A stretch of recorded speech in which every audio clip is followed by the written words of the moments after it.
여호수아 말씀을 통해서 우리가 정말 온전히 세워지는 우리 모두들 되어지길 소망합니다. 자, 하나님께서요 모세를 통해서 이스라엘 백성들을 애굽 땅에서 인도해 내셨습니다. 그리고는 광야에서 그들에게 율법을 주셨죠. 그리고 아브라함에게 약속하셨던 땅을 그들에게 주시기 위해서 그들을 가나안 땅으로 인도하셨습니다. 자, 그리고 아브라함에게 약속하셨던 땅을 그들에게 주시기 위해서 그들을 가나안 땅으로 인도를 하셨는데 이 백성들이 여호와 하나님을 불신하는 일이 벌어지게 됩니다. 그래서 결국 그들이 광야에서 40년간 지내도록 하셨고요. 그 과정을 통해서 하나님께서 이 백성들로 하여금 여호와 하나님에 대한 믿음을 온전히 세울 수 있도록 그렇게 훈련을 시키셨습니다. 모세를 통해서 이전의 명령들을 다시 한번 이제 듣도록 하시죠. 신명기의 말씀을 통해서 다시 한번 이전의 명령들을 듣게 하신 후에 이제 새로운 리더 여호수아를 세우셨고 그를 통해서 가나안 정복 전쟁을 시작하도록 하셨습니다. 여호수아라고 하는 이 인물은요, 요셉의 아들이었던 에브라임 지파, 에브라임의 그 후손들이죠. 그 지파 중에 눈이라고 하는 사람의 아들이었습니다. 이 여호수아라고 하는 이름이 처음 등장한 곳이 출애굽기 17장 9절 말씀입니다. 당시에 르비딤에서 전투가 있었고요. 이 모세는 아론과 훌을 데리고 산 꼭대기로 올라가죠. 그리고 그곳에서 기도를 하였습니다. 그때 전투 현장에서 싸움을 하고 있었던 리더가 바로 여호수아였습니다. 그 후에 그는 모세가 율법을 받기 위해서 시내산에 오를 때도 동행을 하였고요. 가나안 정탐 당시에도 갈렙과 함께 가나안 정탐을 하고 돌아와서는 긍정적인 보고를 했던 사람 중에 하나가 바로 여호수아였습니다. 그는 모세 앞에서 충실히 모세를 보좌하였고 모세 말년에는 하나님께서 이 여호수아를 공식적인 후계자로 세우셨습니다. 모세가 죽은 후에 여호와 하나님께서 여호수아에게 말씀하시기를 내 종 모세가 죽었으니 이제 너는 모든 백성과 일어나 이 요단을 건너 내가 그들 곧 이스라엘 자손에게 주는 그 땅으로 가라 이렇게 말씀을 하셨어요. 모세가 죽었다 라고 하는 이 말은 이제 모세의 시대가 저물었고 새로운 시대가 시작되었다라고 하는 것을 말씀해 주고 있는 것입니다. 모세의 시대는요, 출애굽 시대였습니다. 애굽에서 나오는 시대였어요. 그러나 이제 새로운 시대는 가나안으로 들어가는 시대가 되었다는 것입니다.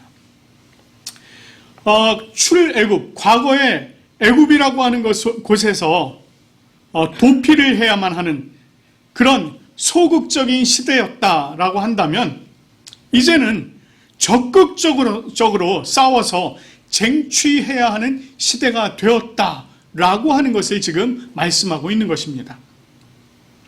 그래서 하나님께서는요, 이 2절 말씀을 보면 아주 짧은 말씀인데 이 안에서 뭐라고 말씀하시냐면 일어나 건너 가라 이렇게 말씀하세요.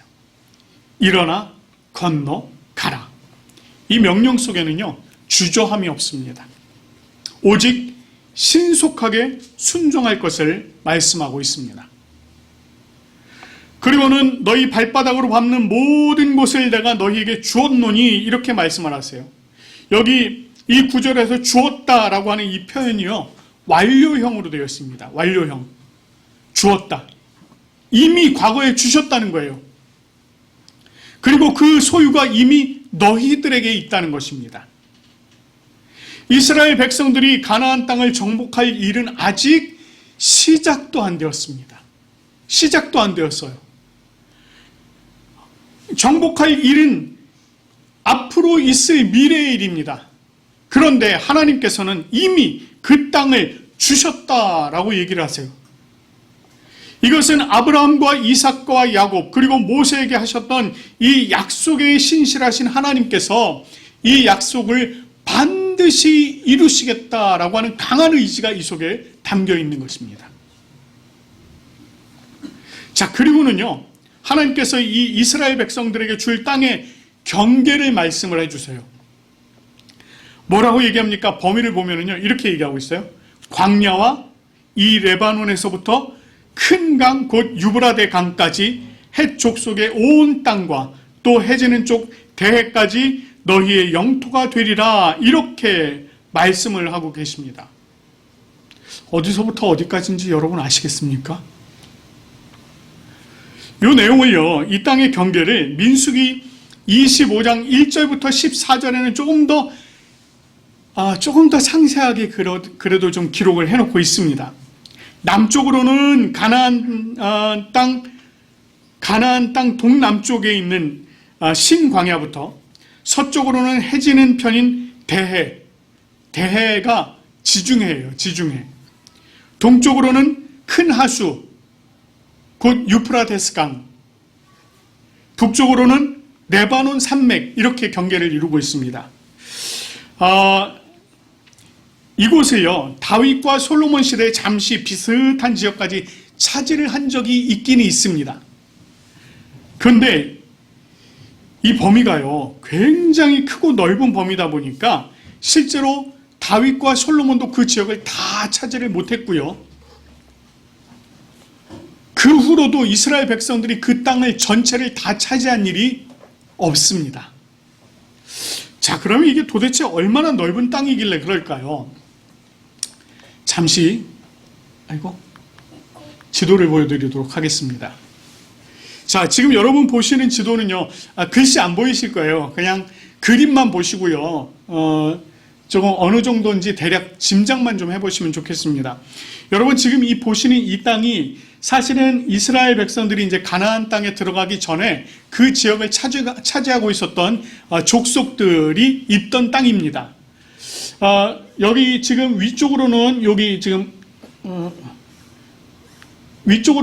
지금 이제 갈릴리 호수부터요, 요단강이 있고 사해까지 쭉 이어지는 이런 범위가 되겠습니다. 이 땅이 지금 하나님께서 요 가나안 백성들이 차지하고 있던 저 땅으로 이스라엘 백성들을 인도해 들이실 것인데, 경계를 말씀해 주신 부분은 어디까지냐면 이렇게 됩니다. 조금 아까 보신 갈릴리가 아까는 이만큼 위에 있었잖아요. 갈릴리입니다. 그리고 요단강과 사해예요. 북쪽으로는 지금 이 지역이 레바논 지역이고요. 여기서 오른쪽으로 조금 더 올라가면 유프라테스 강이 있습니다. 그러니까 북쪽은 지금 여기 이 부분을 다 말씀을 하고 있는 것이고, 남쪽으로도요, 지금 여기 사실 가데스 바네아까지만 나와 있는데 여기서부터 더 아래쪽이에요, 말씀하시는 부분이. 그리고 서쪽으로는 여러분 나중에 이 여호수아서 11장쯤 들어가 보면 어느 땅까지 점령을 했다고 나오느냐면 애굽에, 요쪽 애굽의 고센 땅까지 점령을 했다라고 나옵니다. 그러나 실제로 나중에 이제 이스라엘 백성들이 땅을 기업으로 나눌 때는 이 고센 땅까지는 들어가지도 않습니다. 그러니까 지금 가나안 정탐꾼들이 다녀왔던 길이에요. 요 가운데 빨간 선이요. 그러니까 요게 지금 민수기에서 나와 있던 그 내용입니다. 그러니까 이 정도로 굉장히 큰 땅이었어요. 그런데 큰 땅이었는데 나중에 이스라엘 백성들이 이곳에 들어가서 지파를 각 지파별로 땅을 나누어 가질 때 이렇게 나누어 갖게 됩니다. 시므온 지파부터 이 위쪽에 단 지파까지, 므낫세 반 지파까지 이렇게 땅을 나누어 갔습니다. 그런데 아까 하나님께서 말씀하셨던 그 땅보다 훨씬 작죠. 훨씬 작습니다. 그리고 지금 이 모습은요, 다윗 왕이 왕국을 세웠을 때의 모습입니다. 지금 여기 보시면 그래도 근접한 범위까지 지금 나와 있어요. 여기 보시면 신광야부터 위쪽으로는 레바논 우측까지 지금 점령을 했는데, 이 왼쪽이 레바논이거든요. 오른쪽으로는 유프라테스 강이고요. 지금 여기를 지금 점령을 못했습니다. 다윗도 저기를 점령을 못했어요. 그러니까 거의 점령을 했다 하더라도 저 땅을 하나님께서 원래 약속하셨던 저 땅을 다 차지한 적이 없을 정도로 그렇게 넓은 땅이었다는 것입니다. 자, 이렇게 땅을 약속하신 하나님께서요, 이제 여호수아에게 약속하시기를 뭐라고 말씀을 하시느냐면, 내 평생에 너를 능히 대적할 자가 없을 것이다, 이렇게 말합니다. 여기서 너를 능히 대적할 자라고 하는 이 말은요, 너와 맞설 자 이런 뜻이에요. 맞설 자 이런 뜻입니다. 그러니까 너와 마주 서서 대할 수 있는 사람이 없을 것이다 라고 할 만큼 이 여호수아가 강한 자로 세워지게 될 것이라고 하나님께서 말씀해 주신 것입니다. 그리고 모든 전투에서 반드시 승리할 것이다, 이렇게 약속을 해주세요. 이제 곧 전개될 가나안 정복 전쟁 시에 많은 원수들과 많은 이제 전투가 있게 될 것입니다. 그 모든 전투들 가운데서 이제 다 이기게 될 것이라고 하는 이 말씀을 통해서 하나님께서는 이 여호수아에게 자신감을 지금 불어넣어주고 계신 것입니다. 그리고는 이렇게 말씀을 하세요. 내가 모세와 함께 있었던 것 같이 너와 함께 있을 것임이라. 내가 너를 떠나지 아니하며 버리지 아니하리라. 이렇게 말씀을 해주세요. 사실 이 여호수아는요, 모세의 수종자였어요. 항상 모세와 함께 있었습니다. 그래서 광야에서 이 하나님께서 모세와 함께 하셨던 그 모습들을 다 지켜본 사람입니다. 그를 도우셨던 것을 실제로 경험을 했어요. 그렇기 때문에 이 여호수아는 이 여호와 하나님의 능력을 누구보다 잘 알고 있었던 사람입니다. 그는 하나님께서 이제는 여호수아 자신과 함께 하실 것이라고 말씀해 주셨고 떠나지 않고 버리지 않는다라고 말씀하신 그 말씀을 지금 들은 것입니다. 이것은 이 여호수아가 살아있는 모든 순간 항상 여호와 하나님께서 여호수아와 함께 하시겠다라고 하는 것을 강조해 주신 거예요. 그리고 여호수아에게 있어서 이 약속은 가장 큰 도움이자 용기가 되는 그런 약속이었습니다.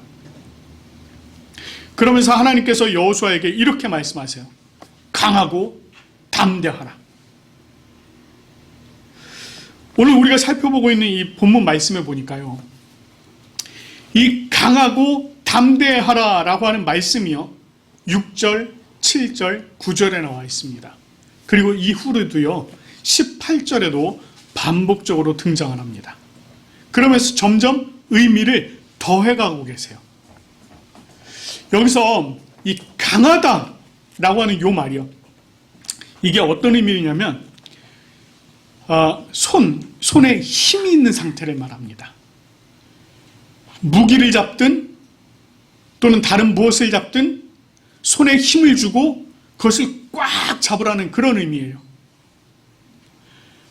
그래서 여기에는 어떤 의미가 포함이 되어 있느냐면 굳건하라, 이런 의미가 포함이 되어 있습니다. 반면에 담대하라, 이 소리는 어떤 의미가 있느냐면 무릎, 여러분 이 무릎이 얼마나 중요합니까? 그렇죠? 이 무릎에 힘이 있는 상태를 얘기합니다. 그래서 무릎이 꺾이지 아니하고 힘이 딱 들어가서 버티고 있는 상태, 이것을 얘기하는 것입니다. 그래서 이 의미 속에는 용기를 가지다라고 하는 그런 의미가 있습니다. 그래서 결국 강하고 담대하라, 이 말은 굳건하며 용기를 가지라라고 하는 그런 말입니다. 손과 무릎에 힘을 더하여서 흔들림이 없이 서라. 아무런 일이 있더라도, 어떤 일이 있더라도 흔들리지 말고 굳건하게 서 있어라, 이런 의미가 바로 이 속에 담겨 있는 것입니다. 자, 이렇게 강하고 담대하라 명령하신 후에 6절에서는 이렇게 말씀을 하세요. 그들에게 주리라 한 땅을 이 백성이 차지할 것이다. 이 백성에게 주리라 한 땅을 너희들이 차지하게 될 것이다. 이것을 누가 해주시겠다는 것입니까? 하나님께서 해주신다는 거예요. 하나님께서 너희 조상 아브라함과 이삭과 야곱에게 약속했던 이 땅, 그리고 모세로 하여금 너희들을 인도해 내어서 드리려고 했던 그 땅, 이 땅을 너희들에게 주겠다. 누가? 내가, 하나님께서 하시겠다는 것입니다. 그러니까 6절 말씀에서는 강하고 담대하라, 내가 할 일을 할 터이니 너희는 강하고 담대하라, 이렇게 말씀을 하신 것입니다. 반면에 7절 말씀을 보면 이렇게 말씀합니다. 오직 강하고 담대하라 라고 하는 말씀에 이어서 나의 종 모세가 내게 명령한 그 율법을 다 지켜 행하고 우로나 좌로나 치우치지 말라, 이렇게 말씀하세요. 나의 종 모세가 내게 내게 명령한 그 율법이라고 하는 것은 이미 출애굽 시대와 또 레위기, 또 민수기, 신명기를 통해서 주었던 그 율법을 얘기하는 거예요. 그 율법을 다 지켜서 행하라 라고 얘기하신 것입니다. 자, 여기서는 분명히 하나님께서 뭐라고 말씀하셨느냐면 모세가 내게 명한, 이렇게 말씀을 하고 있지만 이 율법 실제로 누구로부터 나온 것입니까? 하나님으로부터 나온 것이에요. 그 근원이 하나님이라는 것입니다. 다시 말해서 여호와 하나님께서 명령하신 그 율법을 다 지켜라 라고 하는 것이에요. 그것을 다 지켜 행하되 우로나 좌로나 치우치지 말라. 그 율법으로부터, 그 율법의 범위 안에 거하고 거기서 밖으로 나가지 말라라고 하는 거예요. 율법이라고 하는 길을 걸어갈 때에 그 길을 따라가지 그곳에서 좌로나 우로나 엉뚱한 데로 나가지 말라라고 하는 것입니다. 이 말을요, 조금 더 깊이 생각을 해보면요, 이 율법이라고 하는 길을 벗어나지 말라라고 하는 그런 의미도 있지만 실제로 이것 가운데는 이런 의미도 있습니다. 이 율법을 왜곡하지 말라. 여러분, 율법이 왜 왜곡이 될까요? 자신의 생각과 자신의 의지와 자신의 뜻을 가지고 하나님의 그 뜻을 버리고 자신의 뜻을 가지고 길을 걸어가다 보면 율법에서 벗어나게 되어 있습니다. 그리고 나서는요, 자신의 그 뜻을 정당화하기 위해서 그 하나님의 율법을 자신의 방법대로 싹 꺾어버리게 되는 거예요. 이것이 바로 왜곡입니다. 그러니 이 율법 가운데서 좌로나 우로나 치우치지 말라라고 하는 것은 그 율법을 온전히 지켜 행하라라고 하는 그런 의미도 있으나 그 가운데 자기 마음대로 그 율법을 함부로 왜곡하지 말라라고 하는 그런 말씀도 있는 것입니다. 결국 하나님께서 이 율법 가운데 온전히 세워질 때에 그 결과를 형통케 될 것이다, 이렇게 말씀하고 있는 것입니다. 8절 말씀은요, 7절 말씀을 조금 더 확대 적용한 말씀입니다. 이 율법책을 내 입에서 떠나게 하지 말며 주야로 그것을 묵상하며 그 안에 기록된 대로 다 지켜 행하라, 이렇게 말씀하세요. 율법책을 내 입에서 떠나게 하지 말라라고 하는 이 말씀은요, 그 율법을 입에다 달고 살라는 것입니다. 여러분, 우리가 율법을 입에다 달고 사는 것, 어떻게 하는 것을 얘기하는 거겠습니까? 이것을 수시로 읽으라는 거예요. 수시로 읽고 그것을 묵상하고 외우라고 하는 것입니다. 우리 입에 달고 산다는 것은 우리가 이 말씀을 읽고 그것을 외워서 그것이 우리들의 생각에서 떠나지 않도록 하라는 그런 말씀입니다. 여기 또 보니까 묵상하라 라고 하는 이런 말 있죠? 이 묵상하라 라고 하는 이 말은 우리가 이런 뜻이에요. 중얼중얼하는, 여호와는 나의 목자시니 내게 부족함이 없으리로다. 이렇게 계속 말씀을 입으로 중얼중얼 외우는 걸 얘기합니다. 이것을 묵상한다라고 하는 것이에요.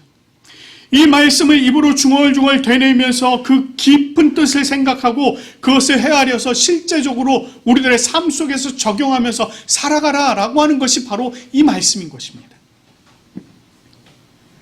그런 의미에서 말씀을 잊지 않도록 항상 외우고 그 말씀을 깊이 생각하고 뜻을 헤아려서 실제 생활에 적용한다는 것은요, 이 율법과 우리의 생활이 뗄래야 뗄 수 없는 관계에 있다는 것입니다.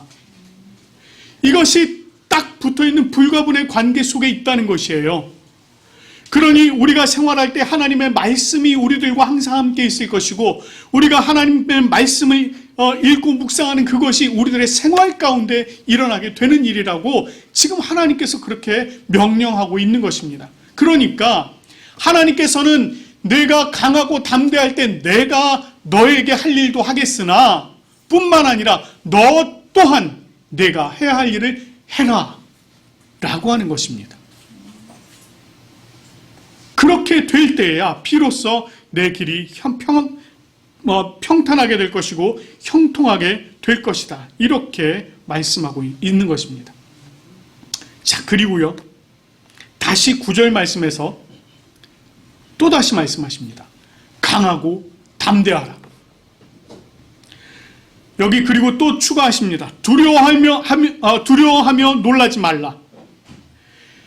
강하고 담대하라, 두려워하며 놀라지 말라. 이 말씀, 앞에서 말씀하셨던 5절, 6절의 말씀을 조금 더 강화해서 말씀하고 있는 것입니다.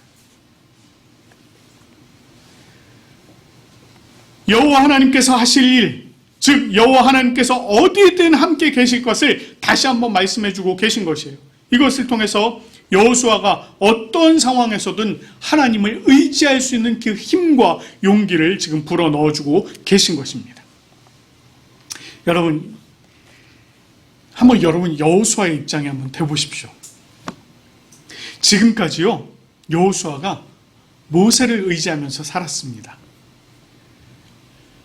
모세가 하는 일들을 따라다니면서 배웠고요, 모세가 하는 일들을 옆에서 계속 도와주었습니다. 그러나 그때까지는 자기가 아직 리더가 아니었어요. 그런데 이제 모세가 죽고 나니 자신이 리더로 세워진 것입니다.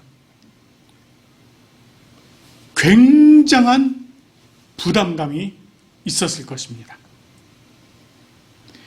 그런데 이와 같은 일들이요, 사실은 누구에게나 있습니다. 누구에게나 있어요. 이것이 리더가 아니더라도요, 자신의 삶의 현장에서 아주 다양한 형태로 드러나게 되어 있습니다. 여러분, 우리 어린 아기들이요, 엄마에게서 떨어져서 처음으로 유치원을 가면서 담요 끌고 가는 아이들 보신 적 있으세요? 있습니다. 담요를 끌고 가요. 자기가 덥던. 베개를 들고 가요. 아니면 인형을 들고 가는 아이들도 있습니다. 그래서 우리가 그거를 이렇게 표현하죠. 뭐 애착 담요 또는 애착 베개, 애착 인형, 이렇게 얘기를 합니다. 엄마를 떨어지면서 그것에 의지하여서 생활에 적응하기 시작을 하는 겁니다. 이런 아이들뿐만이 아니고요, 우리 어린이들도 마찬가지예요. 어린이들 유치원에서 졸업해서 초등학교 딱 들어가면 새로운 반에 들어가잖아요. 거기서 적응하더라고 얼마나 긴장하는지 아십니까? 굉장히 긴장해요. 막 아이들 막 거기서 막 신나게 떠들고 노는 것 같지만 긴장합니다. 그 아이들뿐만이 아닙니다. 우리 청년들요, 이제 장성하여서 직장을 얻게 되고 거기서 새로운 조직에 적응할 때 또 얼마나 그런 어려움들이 있습니까? 거기서 만나는 사람들, 이 사회에 적응하는 것, 그 가운데서도 이런 어려움들이 있습니다. 그로 해서 자신의 역할에 또 새롭게 적응하는 일들, 이런 것들도 있다는 거예요. 여러분, 우리가요, 정도의 차이만 있을 뿐이에요. 정도의 차이. 누구나 다 이런 부담감이 있다는 겁니다. 물론 우리 그리스도인들도 이 세상에서 살아가는 동안에 동일하게 겪는 일입니다. 요즘 우리가 그리스도인으로 살아가는 게 별로 그렇게 쉽지 않죠. 과거에는 그리스도인 그러면 그냥 그 이름만으로도요, 아유 훌륭한 사람이네 라고 하던 때가 있었습니다. 제가 저희 이모 댁을 방문한 적이 있는데, 시골이거든요. 방문한 적이 있는데, 전도사 때 우리 이모님께서 버스에 타시면서, 거기가 다 모르시는 분들이에요. 근데 인사를 하시더라고요. 안녕하시오. 아이고, 제 조카인데요. 전도사예요. 이랬더니 그 주변에 계신 분들이, 아이고, 훌륭하신 분일세요. 이러시는 거예요. 그냥 훌륭하신 분이래요. 그런 때가 있었습니다. 그러나 지금은 그렇잖아요. 우리 그리스도인들을 바라보는 시선이 그리 달갑지 않습니다.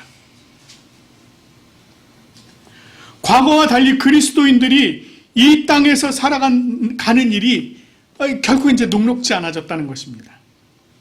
그러다 보니까요, 어떤 일이 벌어지느냐면, 실제로 사회생활을 하면서 자신이 그리스도인이라고 하는 것을 감추면서 사는 경우가 굉장히 많아졌습니다.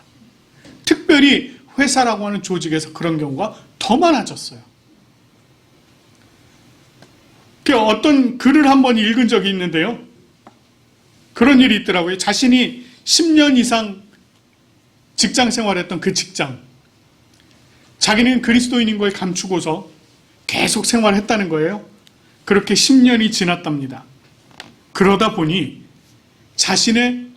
어느 날 보니 자신의 그 직장의 상사, 동료들 중에 바로 자기 옆에 있던 친구도 그리스도인이더라는 겁니다. 몰랐다는 거예요. 물론 이와 같은 일들이 생길 수밖에 없는 수많은 일들이 있습니다. 그러나 일단 우리가 그 문제는 잠시 좀 접어두기로 하고요. 우리가 이 세상을 살아가는 동안 우리는 과연 이 세상에서 이 세상에 대하여 어떤 태도를 가지고 살아야 할 것인가 라고 좀 생각을 해봐야 할 필요성이 있습니다. 오늘 본문 말씀에 입각해서 생각을 해본다면 우리는요, 하나님께서 주신 이 세상을 정복해 나가야 하는 존재들입니다. 이렇게 얘기하니까 이거 물리적으로 세상과 정면으로 맞짱 떠서, 맞짱 뜬다는 표현 좀 그렇죠? 세상과 정면으로 부딪혀서 실제적으로 막 물리적으로 싸워야 되느냐? 아니요, 그 얘기 아니죠. 이것은 영적인 측면에서 이 사단이 차지하고 있는 영역들을 하나님의 백성들인, 하나님의 군대인 우리가 하나씩 쟁취해 나가야 된다는 말입니다. 우리가 살아가고 있는 이 세상은 끝없는 영적인 싸움이 있는 곳이에요. 우리는 그것을 피해서 살 수가 없고 반드시 직면할 수밖에 없습니다. 그리고 그것들을 직면해서 싸워서 이기는 일이 그렇게 쉽지가 않다는 거예요, 문제는. 더군다나 우리가 영적으로 무장이 되지 않으면요, 그것들을 이겨낼 방법이 없습니다. 우리가 영적으로 무장이 되지 않다 보니 우리가 그것에 맞설 힘이 없는 거예요. 자신감도 없는 것입니다. 결국 어떻게 돼요? 점점 우리는 뒤로 물러서는 일이 많아집니다. 때로는요, 우리가 그런 일들을 만났을 때 어떻게 해야 할지 몰라서 당황하는 경우들도 많이 있다는 것입니다. 그런 우리들을 향해서 우리 주님께서 뭐라고 말씀하십니까? 강하고 담대하라, 이렇게 말씀하세요. 주님께서 언제나 우리와 함께 계시겠다라고 말씀을 해주십니다. 우리 주님께서 우리를 떠나거나 버리지 않는다. 내가 너와 함께 할 테니 강하고 담대하라, 이렇게 말씀하고 계신 것입니다. 그러면서 우리에게 주님의 말씀을 지켜 행하라, 이렇게 말씀을 하고 계십니다. 그 말씀 가운데서 우로나 좌로나 치우치지 말라, 말씀을 입에서 떠나지 않도록 하고 항상 말씀을 묵상하라, 이렇게 말씀을 하고 있습니다. 그래서 바울은요, 이 영적으로 무장해야 하는 이 일에 대해서 에베소서 6장 10절에서 11절 말씀을 통해서 너희가 주 안에서 그 힘의 능력으로 강건하여지고 마귀의 간계를 능히 대적하기 위하여 하나님의 전신갑주를 입으라, 이렇게 말씀하신 것입니다. 그리고는 14절과 17절을 통해서 진리로 허리띠를 띠고 의의 호심경을 붙이고 복음의 신을 신고 믿음의 방패를 가지고 구원의 투구와 성령의 검, 곧 하나님의 말씀을 가지라. 이렇게 말씀하시는 것입니다. 그리고는 모든 기도와 간구를 하되 항상 성령 안에서 기도하라. 이렇게 말씀하세요. 여러분, 우리 교회가 주님의 뜻이 이루어지는 교회가 되기 위해서 실천하고 있는 것들 기억나십니까? 제가 여러분께 올 초에 4주에 걸쳐서 말씀을 드렸던 매 주일의 예배, 매일의 말씀, 매 순간의 기도, 성령의 능력, 이것이 바로 우리를 영적으로 무장시키는 일인 것입니다. 이런 우리들을 향해서 주님께서 강하고 담대하라 이렇게 말씀을 해주고 계십니다. 여러분, 강하고 담대하십시오. 그리고 세상을 향해서 굳게 서십시오. 그럴 때에 우리 주님께서 우리로 이 세상을 정복할 길을 열어주시고 힘을 주시고 승리를 주실 것입니다. 이 믿음으로 오늘도 강하고 담대하게 세워지는 우리 모두가 되어지길 간절히 축원합니다.